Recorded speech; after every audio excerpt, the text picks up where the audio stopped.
Esta es la predicación correspondiente al domingo 6 de marzo de 2022 de la Iglesia Cristiana Cristo Viene de Algeciras. Esta mañana leemos en el Evangelio de Juan, el capítulo 11, versículos 1 al 44, que dice así lo siguiente. Estaba entonces enfermo uno llamado Lázaro, de Betania, la aldea de María y de Marta, su hermana. María, cuyo hermano Lázaro estaba enfermo, fue la que ungió al Señor con perfume y le enjugó los pies con sus cabellos. Enviaron pues las hermanas para decir a Jesús: Señor, he aquí el que amas está enfermo. Oyéndolo Jesús dijo: esta enfermedad no es para muerte, sino para la gloria de Dios, para que el Hijo de Dios sea glorificado por ella. Llamaba Jesús a Marta, a su hermana y a Lázaro. Cuando oyó pues que estaba enfermo, se quedó 2 días más en el lugar donde estaba. Luego, después de esto, dijo a los discípulos: vamos a Judea otra vez. Le dijeron los discípulos: Rabí, ahora procuraban los judíos apedrearte, y otra vez vas allá. Respondió Jesús: ¿no tiene el día 12 horas?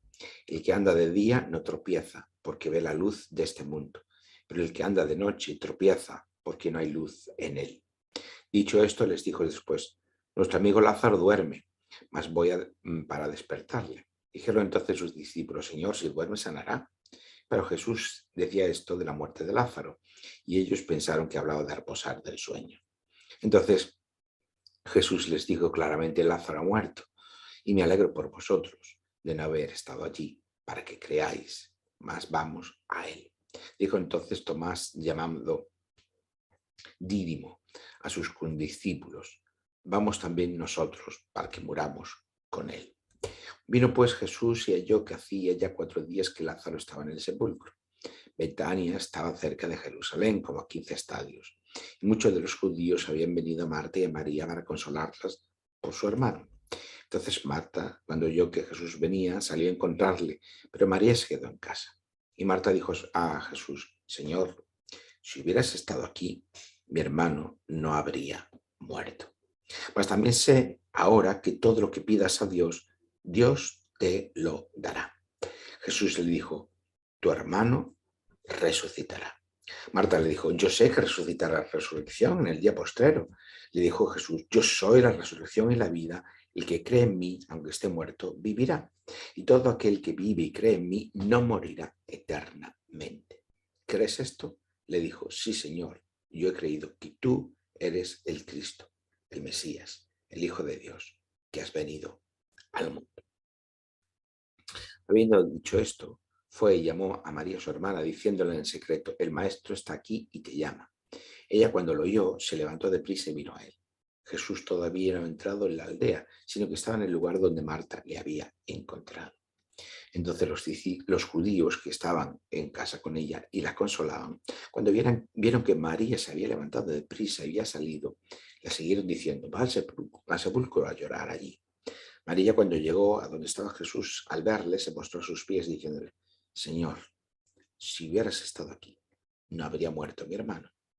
Jesús entonces, al verla llorando y los judíos que la acompañaban también llorando, se estremeció en espíritu y se conmovió. Y dijo: ¿dónde le pusisteis? Le dijeron: Señor, ven y ve.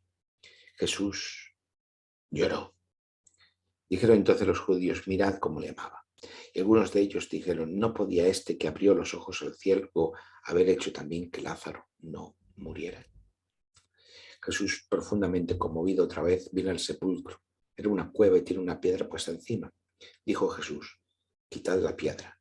Marta, la hermana del que había muerto, le dijo: Señor, hiede ya, porque es de 4 días. Jesús le dijo: ¿no te he dicho que si crees verás la gloria de Dios?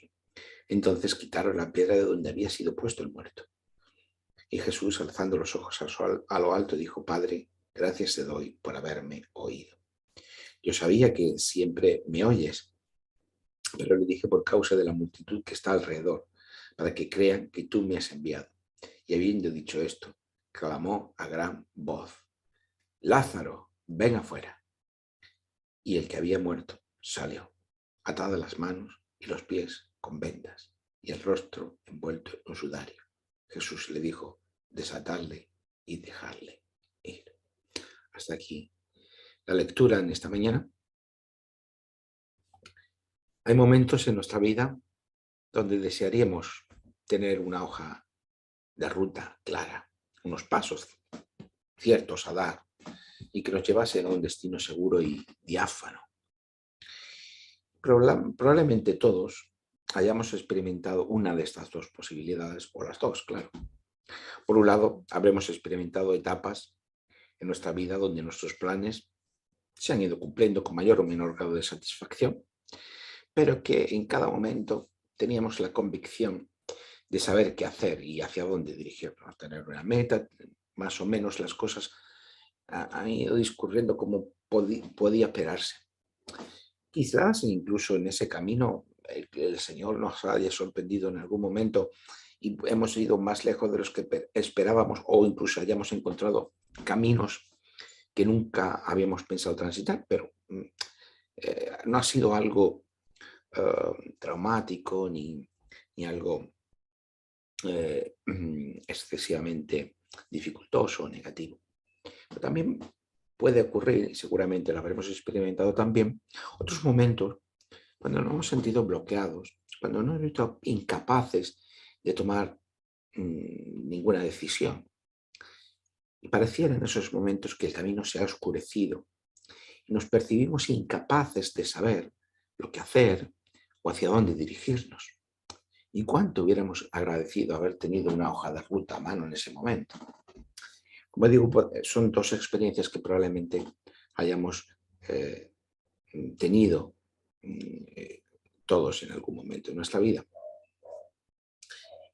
En nuestro relato de hoy, Jesús se encuentra al otro lado del Jordán con sus discípulos, donde en el pasado había estado bautizando Juan, y allí se queda durante un tiempo, como leemos en el versículo 40 del capítulo 10, un poquito antes de nuestro texto. Jesús había escapado una vez más de las autoridades judías en su intento de apresarlo, en el versículo 39 del capítulo 10, un poquito el versículo anterior. Quizás Jesús, buscando un tiempo de reflexión, de meditación, de encontrarse a solas con el Padre, vuelve a un lugar familiar, un lugar donde había sido bautizado por Juan el Bautista, donde le evocaría ese comienzo de su ministerio público. Ocurre que cuando nos encontramos momentos de crisis personal, vamos a refugiarnos allí donde podemos encontrar esa aceptación incondicional, ¿no? Ese amparo. Encontramos con lugares o con personas que nos proporcionan esa seguridad. También nos ayudan a reconectarnos con el sentido de lo que estamos haciendo, ese sentido que quizás hayamos perdido en el camino, ese sentido que a fuerza de vivir, pues a veces determinadas fuentes de sentido se van secando, sentidos que se van diluyendo, construcciones de sentido que van debilitándose. Y acudimos a estos lugares que nos resultan familiares, o a aquellas personas que nos resultan acogedoras. Así lo hizo Moisés en determinados momentos de su vida. También lo hizo Elías, en el momento más crítico de su vida, yendo a Sinaí. Así que Jesús vuelve al otro lado del Jordán, no del lado de Judea, sino del extremo opuesto, donde, como digo, había comenzado su ministerio público. Y es que cuando nos encontramos perdidos, y no estoy diciendo que Jesús estuviera perdido, estoy haciendo una comparación, una asimilación a experiencias que podamos haber tenido para conectarnos con el texto. Lo que ocurre, la propia subjetividad de Jesús a veces nos resulta opaca, no lo sabemos. Pero cuando nos encontramos nosotros perdidos, es necesario siempre o es conveniente volver al punto de partida, ¿no? Volver a reconectarnos con aquello que nos hizo ponernos en marcha. No obstante, también ocurre, también es algo que podemos haber experimentado, que cuando las cosas no van demasiado bien, a veces hay que esperar que aún se pongan peor. Sé que eso no suena muy esperanzador, pero es que a veces lo que ocurre, nos decimos popularmente, las penas nunca vienen solas, ¿no? A veces parece que se van encadenando una serie de hechos a cada vez, a cada cual más conflictivo, más eh, difícil y que se superponen uno tras otros.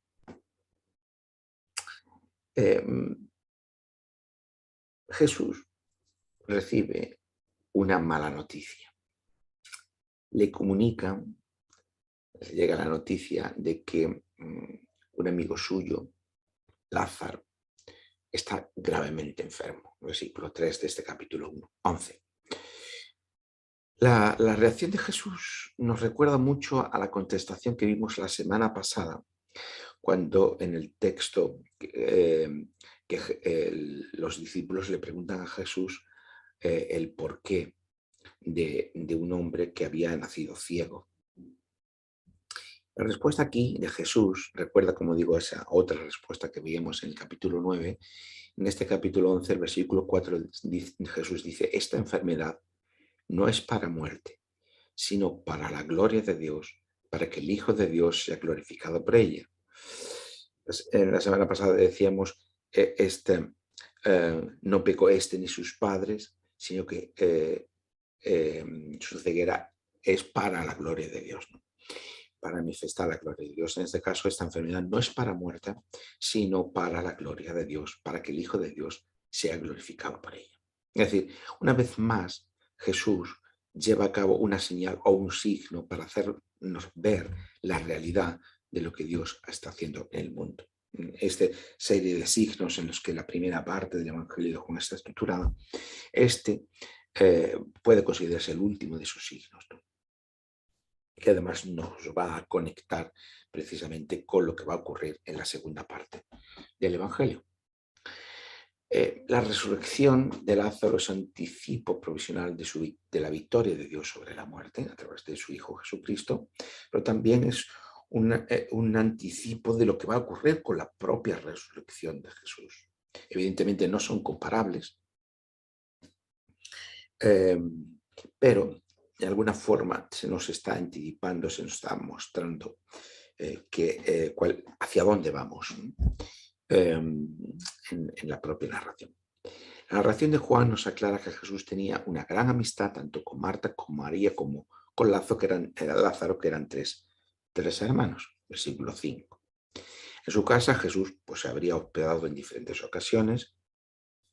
Tenemos distintas escenas de Jesús con estas personas, así que presumimos que no solamente los conoce bien porque tiene una amistad importante con ellos, sino que ellos pues hacían posible con su hospitalidad, los recibían en su casa. Jesús sabía que en esa casa podían hospedarse y eso facilitaba el desarrollo del ministerio itinerante de Jesús. Jesús tiene un ministerio itinerante y digamos que había una red, vamos a decirlo así, de casas, de hogares, de familias donde se podían hospedar él o sus discípulos. Sin embargo, nos sorprende la actitud de Jesús, ya que si recibimos la noticia, ¿no? Imaginaos, nos llaman por teléfono, mandan un WhatsApp, nos comunican que un buen amigo nuestro o un familiar muy querido, pues está enfermo, ¿no? Y nos dice, mira, está muy, muy enfermo, presumiblemente no le queda mucho. Pues lo lógico es que pues, si tenemos una cercanía con él, pues vayamos a despedirnos o vayamos a verlo. Sin embargo, contrasta con esta actitud quizás que nos parecería a nosotros lógica, pues Jesús no hace eso. Jesús no lo deja todo y va enseguida a ver a su amigo. El texto nos dice que a pesar de haberse enterado de que Lázaro estaba muy enfermo, él continuó en aquel lugar otro par de días más. Es el versículo 6. Retomando el hilo de nuestra introducción, cuando nos encontramos en esos momentos en los que no sabemos hacia dónde dirigirnos, la tentación es reaccionar frente a la presión de lo que parece urgente. Cuando no tenemos una dirección clara, pues nos dejamos llevar por las circunstancias, por lo que las circunstancias en cada momento nos van demandando. Y quizás pues, hubiera sido lógico que Jesús hubiera tomado el camino y hubiera ido a ver a Lázaro rápidamente. O quizás también otra reacción lógica por nuestra parte es que cuando cuando no tenemos una dirección en vida clara, o incluso cuando la tenemos, reaccionar pues, con una actitud adaptativa a las demandas de aquellos que están a nuestro alrededor. Nos dejamos llevar o bien por las circunstancias o nos dejamos llevar por las opiniones o por los criterios de las personas que tenemos a nuestro alrededor.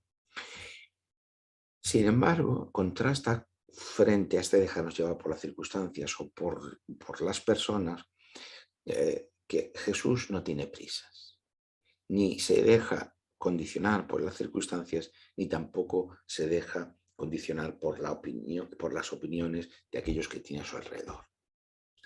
Jesús no tiene prisas. ¿Pero qué está haciendo Jesús en estos 2 días? En aquel lugar, más bien apartado, una zona semidesértica. ¿Por qué Jesús no se precipita frente a la noticia de la enfermedad de su amigo Lázaro? El texto no nos dice qué hizo en aquellos 2 días. Pero sí hay, por un lado, lo que nos podemos conjeturar por lo que conocemos de cómo actúa Jesús a lo largo de lo que nos narran los 4 evangelios y cuál era una práctica habitual suya, es que probablemente en estos 2 días Jesús estaba en aquel lugar orando al Padre. Es decir, que antes de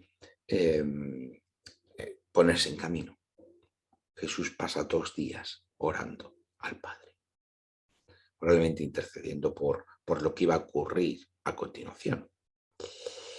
Y esto no está totalmente desconectado del pasaje que decimos, porque en el versículo 41 de este capítulo 11, ya como hemos leído todo el capítulo, o gran parte del capítulo, sabemos cómo va la narración. Vemos que antes de que se opere esta resucitación por parte de Jesús, o por parte de Dios a través de Jesús, no vemos que previo a esto Jesús haya orado. No se nos dice en el texto. Hay un diálogo, pero con Marta, pero no hay una oración previa. Y sin embargo, en el versículo 41, Jesús dice: Padre, cuando se abre la entrada, la puerta no, se corre la piedra de la entrada del sepulcro, y dice: Padre, te doy gracias porque me has escuchado. Hay una oración de Jesús dando gracias al Padre porque su oración ha sido contestada. ¿Qué oración? No la tenemos. Probablemente son todas aquellas oraciones que se realizaron en aquellos 2 días previos a ponerse en marcha. Así que Jesús, antes de ponerse en marcha, pues, está orando al Padre y, claro, puede convertirse en un lugar común dentro de la espiritualidad cristiana, decir que, bueno, antes de poner en marcha, antes de actuar, incluso cuando tenemos la experiencia de no saber hacia dónde va nuestra vida, lo que debemos hacer es pararnos, orar y confiar en el Señor. Esto no digo nada nuevo cuando digo esto, y no es menos valioso o importante porque ya lo sepamos, también es cierto. Pero a mi juicio lo difícil no es eh, parar, es orar y decir que tenemos fe en el Señor o confiamos en el Señor. Lo difícil no es tanto hacer eso, sino que lo difícil es descansar verdaderamente en el Señor. Lo difícil es hacer lo que hizo Jesús, que frente a la presión de las circunstancias y frente a la presión de las personas que estaban a su alrededor, él tuvo la confianza en el Padre, la sujeción al Padre, la obediencia del Padre, la serenidad, la tranquilidad suficientes para descansar y orar y confiar en la acción de Dios Padre. Cuando las circunstancias en las que estamos inmersos y los mensajes que recibimos de aquellas personas que nos rodean parecen ir en sentido contrario hacia donde vamos nosotros, lo difícil en esos casos es mantener el rumbo cuando esas circunstancias son adversas o cuando los demás nos están diciendo constantemente que nos estamos equivocando. Ahí lo difícil es pararse, orar, confiar en el Señor y mantener el rumbo. Eso es lo difícil. No dejarse llevar por las circunstancias o no dejarse arrastrar por las opiniones de los demás. Jesús les dice a sus discípulos, tras estos 2 días, que ha llegado el momento de volver a Judea, versículo 7. Y los discípulos se ponen las manos en la cabeza y dicen, Maestro, hace bien poco que los judíos intentaron apedrearte. ¿Cómo es posible que quieras volver allá? Versículo 8. Por un lado, Lázaro no está enfermo. No solo está enfermo, sino que ya ha muerto. Y por otro lado, sus discípulos le dicen que es una locura volver a Judea, que allí lo pueden matar. Eh, Había recibido el mensaje de María, que su hermano estaba enfermo y tras 2 días, presumiblemente, Lázaro ya había muerto. Y cuando Jesús decide ponerse en marcha, eh, los discípulos le quieren quitar la idea de la cabeza. Cuando Jesús llega a Betania, no hace caso a los discípulos y se mantiene firme su rumbo. Cuando llega a Betania, pues ya hacía 4 días que Lázaro había sido sepultado. Los días que había eh, estado más allá del Jordán y el tiempo que habría tardado en llegar. Y lo que recibe, ya había sido sepultado, versículo 17, el Lázaro, y lo que recibe es el reproche. Primero de Marta, versículo 21, y después de María, versículo 32. Las dos le dicen lo mismo en este capítulo, ¿no? En diferentes momentos del capítulo. Marta cuando llega a Jesús y María cuando pide a Jesús que antes de que Jesús pida abrir la entrada del sepulcro. Le dice a las dos, Señor, si hubieras estado aquí, no habría muerto mi hermano. Has tardado mucho. Te hemos llamado y no has venido. Ya, es tarde. La carga emocional que soporta Jesús es importante. Jesús es el Hijo de Dios. Jesús es divino. Pero también es completamente humano. Como dice el credo, verdadero Dios y verdadero hombre. Por lo tanto, como humano que es, pues está sometido a las emociones y a los condicionantes como ser humano. Y aquí vemos quizás uno de los momentos más importantes de todos los 4 evangelios, que Jesús se echa a llorar. Versículo 35. Claro, el significado que tiene esto parece muy importante. La palabra de Dios encarnada llora por alguien que ha muerto.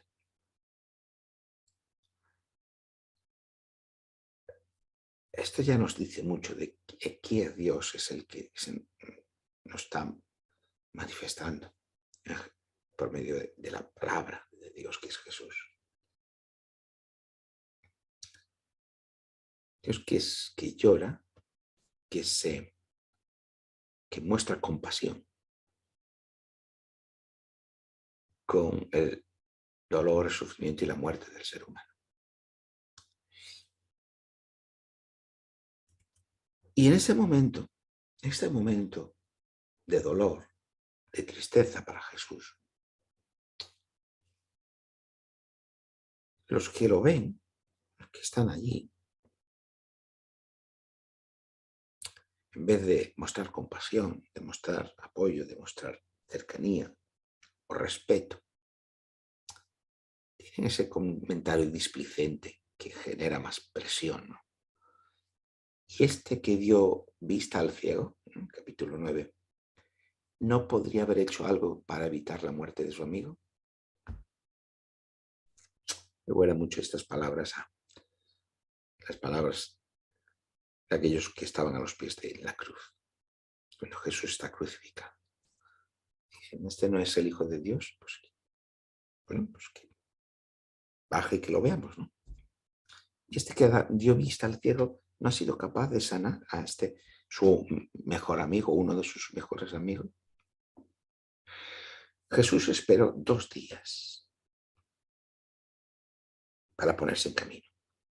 Es decir, no actuó como otros esperaban que lo hubiera hecho. No actuó ni como le dijeron los discípulos, no actuó ni como Marta ni María esperaban, ni tampoco como aquellos que estaban por ahí viéndole. No actuó como otros esperaban que lo hubieran hecho. Y cuando se puso en marcha, pues a los discípulos le pareció una locura. Marta y María pensaron que si hubiera llegado antes no hubiera muerto. Y aquellos otros pensaron que podía haber hecho algo más. Y que si verdaderamente tenían poder para sanar al ciego, pues podía haber alguien que no conocía, pues cuanto más a su propio amigo. Claro, siempre tenemos gente a nuestro alrededor que parece saber mejor que nosotros las cosas. Y siempre están dispuestos a decirnos qué es lo que tenemos que hacer, dónde nos estamos equivocando, qué es lo que podríamos o deberíamos haber hecho. Sin embargo, Jesús no los escucha, pero no cede frente a esa, no tiene una actitud adaptativa. Espera 2 días. Y cuando llega el momento se pone en marcha. Y en aquellos 2 días encontró pues, en la oración la dirección para seguir adelante. Estas, las palabras que cuando los discípulos, cuando le dicen a Jesús, es una locura que vayamos otra vez a Judea, y Jesús les responde, ¿no es cierto, versículos 9 y 10, que es de día durante 12 horas? Si uno camina mientras es de día, pues no tropezará, porque la luz de este mundo ilumina su camino. En cambio, si uno anda de noche, tropezará, ya que le falta la luz. Claro, fijaos que ese caminar de día y caminar de noche se corresponde con esa doble experiencia del que hablábamos al principio, ¿no? Cuando nuestra vida va discurriendo por un camino que podemos ver, que se desarrolla según lo previsto, y cuando nuestra vida discurre por un camino de oscuridad y nos produce incertidumbre, temor, bloqueo emocional. Pero lo que Jesús les está diciendo a sus discípulos es que hay que caminar durante el día, cuando podemos ver. Pero si no vemos, si hay oscuridad, no debemos caminar por la noche. ¿Por qué? Porque nos vamos a caer. Por lo tanto, hay que esperar, hay que saber esperar y hacerlo en oración. Caminar de noche solo puede llevarnos a tropezar y a caernos. Hay que saber esperar. No por correr se llega antes. Lo que Jesús le está diciendo a sus discípulos también tiene que ver con lo que vimos en el capítulo 9, la semana pasada. ¿Cómo podemos caminar como si fuera de día cuando ese camino se nos vuelve oscuro? Pues tal y como vimos en este capítulo 11 está conectado con el capítulo 9 porque hay una referencia, como ya hemos visto y dicho, hemos leído, a aquel ciego que Jesús había sanado. Por lo tanto, hay una conexión entre los dos capítulos. Pues en ese capítulo 9 se nos dijo que Jesús es la luz del mundo, versículo 5 del capítulo 9. Y que aquellos que se niegan a reconocer a Jesús como Mesías, Hijo de Dios, están ciegos, es decir, están en oscuridad, andan de noche. Claro, Jesús le está diciendo, no solamente que hay que saber esperar para caminar de día y no de noche, tener la claridad, saber por dónde tenemos que ir, sino que Él, que es la luz del mundo, es el que alumbra el camino. Y que por lo tanto, si uno camina mientras es de día, no tropezará porque la luz de este mundo ilumina su camino. ¿Quién es la luz del mundo? Jesús mismo. Por lo tanto, le está diciendo a sus discípulos, si vais conmigo, no hay que tener miedo a la oscuridad, porque yo soy esa luz que voy alumbrando el camino. Versículo 9. Jesús ilumina nuestro camino. Por eso podemos caminar de día y no bajo la oscuridad de la noche.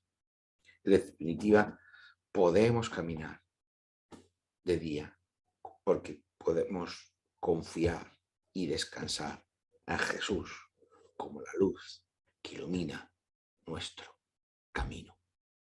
Tengamos o no hoja de ruta, debemos ser capaces los momentos necesarios de parar un par de días, de orar. Y después de que hayamos recuperado nuestra direccionalidad, podremos caminar de día, confiando y descansando en Jesús, la luz que alumbra nuestra vida y nuestro caminar. Pero al hacerlo así, no pensemos que necesariamente todo irá como la seda. Por el contrario, podemos encontrarnos con que nuestro buen amigo ha muerto. Con que las personas que tenemos alrededor nos digan que es una locura eso de volver a Judea. Con que se nos reproche que si hubiéramos hecho, dicho otra cosa, las cosas hubieran sido diferentes. Todo eso lo experimentó Jesús. Pero antes, ante las palabras de Marta, Señor, tiene que oler ya, pues lleva sepultado 4 días, versículo 39. Jesús le contesta, no te he dicho que si tienes fe, verás la gloria de Dios. Versículo 40. La victoria de Dios sobre la muerte irrumpe de este lado del mundo. Y solo nos queda agradecer como Jesús. Padre, te doy gracias porque me has escuchado. Yo sé que siempre me escuchas, dice Jesús al Padre. Versículos 41 al 42. Cuando la victoria de Dios sobre la muerte irrumpe de este lado del mundo, podemos contemplar la gloria de Dios, la presencia de Dios, porque Dios es un Dios de vida y no de muerte. Como ya hemos dicho, lo difícil no es pararse cuando todo nos impulsa a andar. Lo difícil no es orar o decir que tenemos fe. Lo realmente difícil es mantenerse firme en el camino cuando todo parece ir a peor, o cuando todos te dicen que deberías haber hecho esto o aquello otro, cuando lo que nos rodea parece estar contrario a Dios, a su palabra. Es lo realmente difícil, mantenernos firmes en el camino, cuando las circunstancias, cuando los demás o cuando la sociedad nos dice que nos estamos equivocando. Pero no olvidemos que nos mantenemos en el camino no porque hayamos decidido por un esfuerzo de nuestra propia voluntad hacerlo, lo cual sería una mera autodefinición y ya está, sino porque la luz del mundo, que es Jesús mismo, el Mesías, ilumina nuestro caminar. Si caminamos, podemos mantenernos firmes en nuestro camino, es porque Jesús es nuestro foco. La hoja de ruta para nuestra vida no es la que diseñemos nosotros, ni es la que nos impongan las circunstancias, ni es la que otros digan o determinen para nosotros, sino que la hoja de ruta de nuestra vida es la que Dios Padre, a través de su palabra y su Espíritu, vaya haciendo posible, la que nos llame, la vocación a la que Dios nos llame. Hemos perdido el sentido de vocación en nuestra sociedad contemporánea, porque vocación es saber que tenemos una misión que cumplir, porque Dios nos lo ha demandado, encomendado, capacitado, como se dice ahora, empoderado. Dios mismo, a través de su Espíritu Santo y su palabra, nos empodera para cumplir la misión, para cumplir con la vocación que Él nos haya demandado. Y lo difícil es mantenerse firme en ese camino cuando las circunstancias son adversas o cuando las opiniones son contrarias. Esperar, orar, descansar y confiar a Jesús, Mesías, Hijo de Dios, palabra encarnada, Cordero de Dios que quita el pecado del mundo. Esperar, orar, descansar y confiar en Él es andar en la luz que el Señor nos trae. Que así sea. Y que estas palabras que hemos leído en esta mañana nos iluminen en nuestro caminar como iglesia y como creyentes para que podamos contemplar la gloria de Dios. Amén.